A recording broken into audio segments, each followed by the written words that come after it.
Hey dudes, are you on a quest to find the perfect protein bar, but find it's a little too expensive? Well, we're here to save the day. We're about to show you how to make it cheap, easy, but we call it the Buff Bar.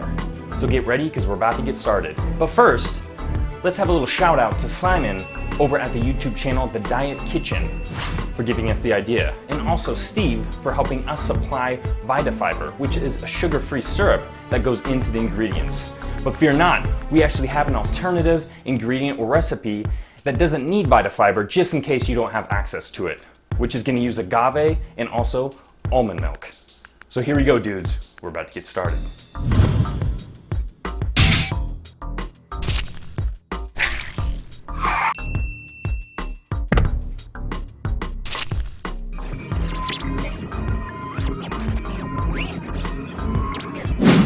I know what you're thinking, dudes. Cookies in the recipe. And no, we're not going to eat all the leftover cookies after this episode is done. We're all about health here. You're a naughty cookie, aren't you? What have I become? He's losing his mind. And I'm reaping all the benefits.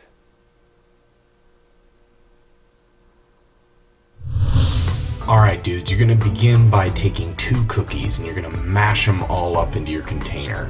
Make sure they're at a decent consistency because you will be eating these later in your protein bar. Next, take your 1 scoop of vanilla whey protein and throw it right in there. If you're doing the alternate recipe, you'll be doing 2 scoops.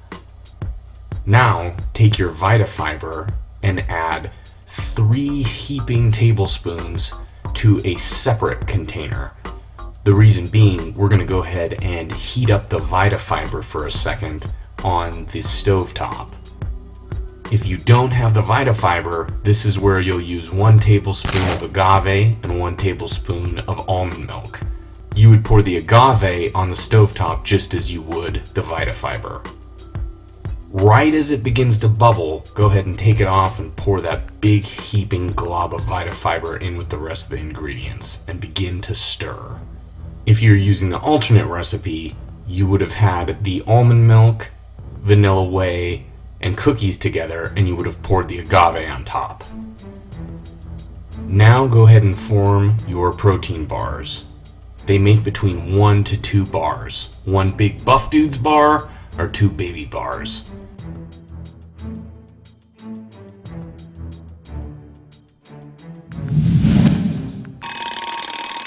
"30 minutes later, take them out of the fridge. They are hardened and good to eat. The 2 versions vary a little bit, but they taste very similar and they're both delicious.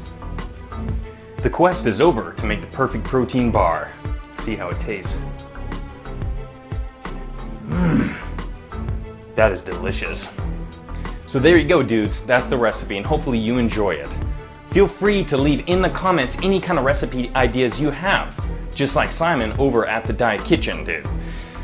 And then we're gonna take the recipes, add buff in the title, and totally rip them off. Thanks, dudes.